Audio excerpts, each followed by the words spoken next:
Hello and welcome back to OmniFoot TV. This is your host Omar speaking. Tonight's video is going to be about Chelsea's purchase of Strasbourg. Now, Chelsea have supposedly purchased a 100% stake in French club Strasbourg. Strasbourg finished in 15th place in Ligue 1 last season. And let me just say this outright. If this were a club in France, I'm going to use them as the counterexample. If this were a club in France who went about their business and decided to purchase a club in England in the Premier League, it would look horribly wrong.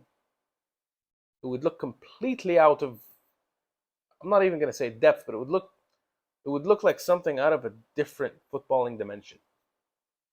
France is supposedly one of Europe's top 5 leagues, home to one of Europe's top 5 leagues. Ligue 1, as despite the fact that people have been calling it a farmers league for quite some time, it was not that bad back in the day.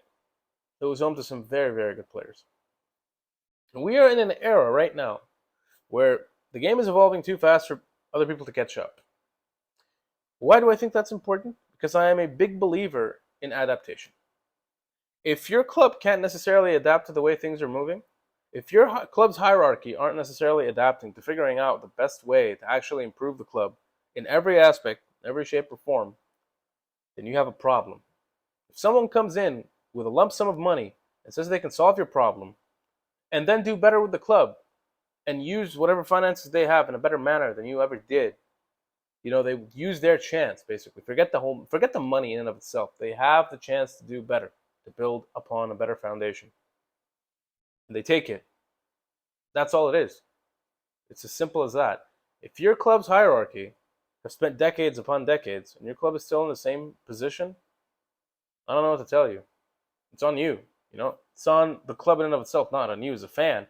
I mean, it falls over your head at the end of the day. It falls over all of our heads, and that's the worst part of it. We get to pay for their mistakes, literally and figuratively, right? Ticket prices, kits, and so on. So it becomes a love-hate relationship.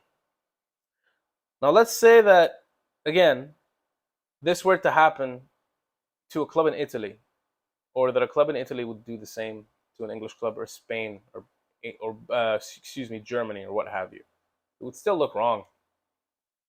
To purchase another club in one of Europe's top 5 leagues is to outwardly admit that the gap between yourself and your league and the league in question is depressing.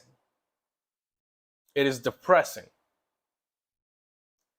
Now, I've always found it extremely strange that a nation as football rich in terms of its history as France has struggled in regards to its football league for such a long time. Because France truly is one of the bedrocks of European and world football. Despite the fact that a lot of their players actually come from different countries. I'm talking historically. So, would I be naive to believe that this could actually go badly for Strasbourg? Maybe a little. Would I be clever enough to believe that maybe this is a blessing in disguise for them? I think so. There is a degree to which each one of those answers moves across each side of that spectrum. Now, hear me out. If that club, that is Chelsea, actually go in and start trying to adjust Strasbourg in a sense where, okay, sure, they're going to benefit from them. They're going to turn them into a quote-unquote feeder club. They'll do that to a degree, maybe to a large degree, but they could actually benefit them a lot in return. I don't necessarily believe that a feeder club is going to just stick to whatever traditions it's already had to exist within. Stick within the limits that it existed within prior to being purchased. That doesn't necessarily have to be the case. But we've seen that be the case for most clubs who are in that category, especially those under Man City's umbrella. How many starters have you seen come out of those clubs? Almost none. None that I can name.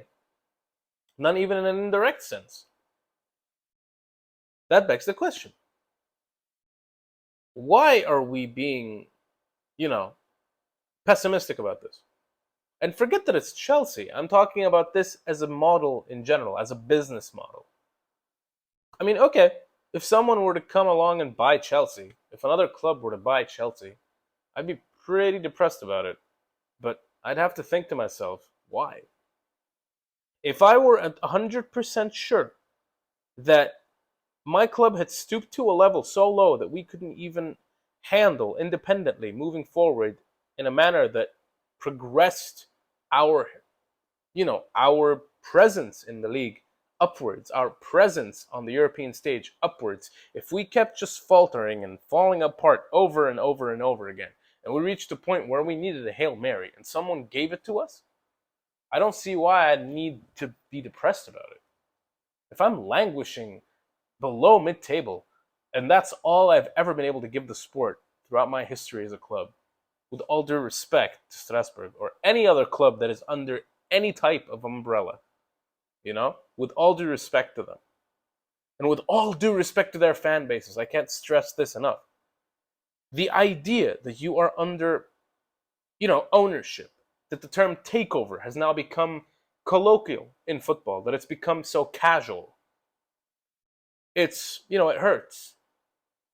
But you have to wonder what this club did to put itself in that position in the first place.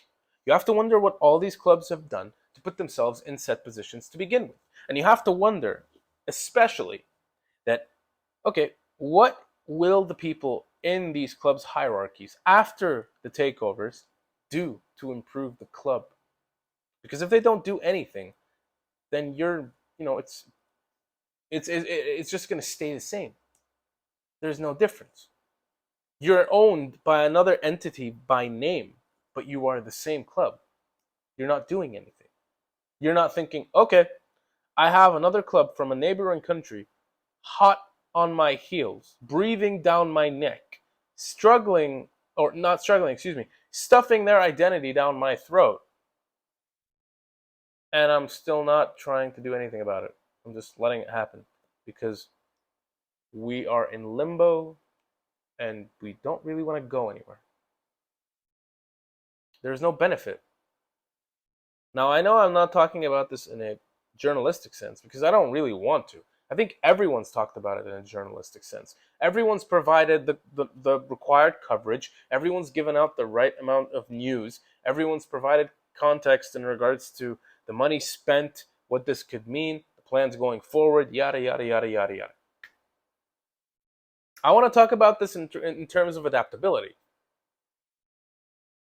There comes a time in our sport, ever so often, every couple of decades, every decade, every couple of years even, clubs can literally fall apart and be built back up again under the right kind of management, under the right kind of leadership, and with an actual vision in place. Most clubs don't seem to have that. And then people talk about football being dead. If the guys who have the money are doing so well, do you really think it's just about the money? There's only so much money you can spend before screwing yourself over.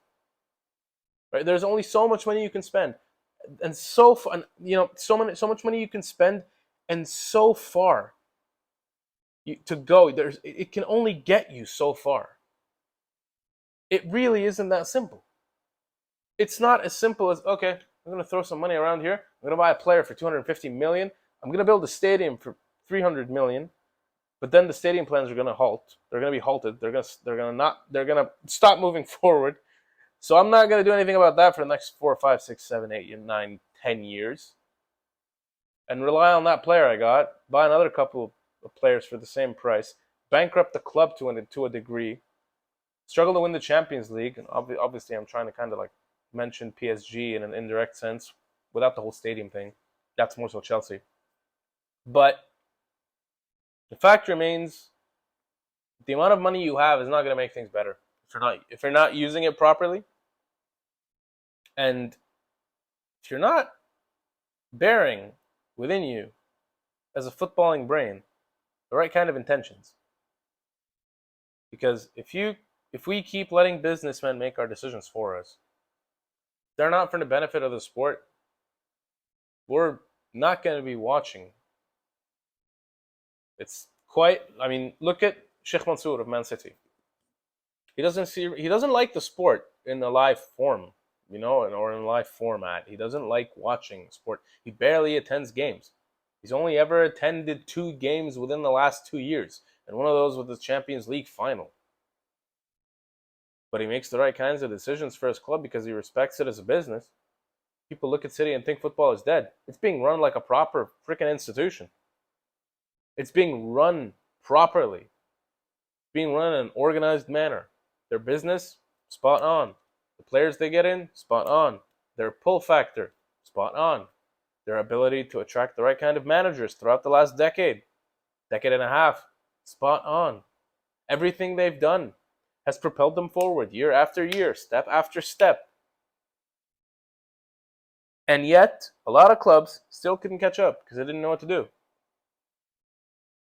It's not as easy as the money you get. There's a reason people scout young players. There's a reason people scout players in positions and in places no one thinks to look. There's a reason people try to think of innovative ways to build teams from nothing, to find the right kinds of mindsets hidden underneath the dirt and the grime. I'm going to say crap, but yeah, under the crap. There's a reason people have done this for decades upon decades upon decades in our sport. And we've seen many a player come out in that exact, from that exact environment. And we still think that money solves all of our problems as football fans and as football clubs. It really isn't that case. The reason I went into this tirade is to provide context for the whole deal. To me, I think Chelsea could actually benefit Strasbourg. I think we could do them a favor, multiple favors. We could help them in the league. They pose no direct threat to us. My only problem would be that we would actually stop them from posing a direct threat to us someday. I mean, if we actually help them run the club to a point where they become very big in Ligue 1 again, but on a more consistent basis, I'd actually look forward to having, a club that we own do better than they've been used to doing. And like I said, I personally, as a football fan, because I love the sport more than the money and because I love the sport more than my own biases, would like to see them do well. That's obviously very far-fetched, and I'm probably shooting, I'm not even shooting blanks. I don't know what I'm shooting right now. So I'm just putting it out there. The whole aim of having an umbrella of clubs is to want to improve them, to want to help them, to want to build their cultures, to want to actually build everything that they stand for up, to improve the health and I'm using the term health because sometimes being a Chelsea fan isn't entirely healthy, to improve the health of their fan bases, to improve the morale of their fan bases, to provide more connection between the players and the fans and the hierarchy and the fans and so on and so forth. Because if you want what's good for you, you're going to want what's good for whatever is with you, whatever it is that you bear your hand on, whatever it is that you have considered a prime target. If you have a prime target, you're going to have steps, you're going to have obstacles, you're going to deal with a lot of things to get there. But if you want to do this the right way and for all the right reasons, and with the best of intentions, truly, beyond the idea that the road to hell is paved with the best of intentions, as they say. What I mean is, if you're actually trying to look out for what's good for the club, without hurting it, then you'll find a way to make it work for everyone involved. And the fact that money has become such a prime component in our game isn't necessarily because of the businessmen, but it's because of the greed and the materialism around it. Like I said, the money was in the kinds of hands that actually wanted to benefit the sport, it would look entirely different. I'm going to end this video right here. I really hope you guys enjoyed this video. It's been a pretty long one. I've gone into a tirade halfway through, and excuse the scatterbrained manner within which I, went about this. I hope that what I said helped, bring better, shed some light on the way I actually see this going, the way some fans may see it going, to help you guys change your perspectives a little on the whole football umbrella thing. Obviously, having multiple clubs under one person's ownership is not a good idea. But then again, it would depend on the person, right? Please leave a like on this video. Subscribe to the channel if you're new here. I post daily content. And please comment and say whatever it is that you'd like to say after everything I've said. I genuinely like there to be some healthy discourse. I've been using that word a little too often in this video. So yeah, please stay tuned for tomorrow's video because, we're really getting into the thick of it.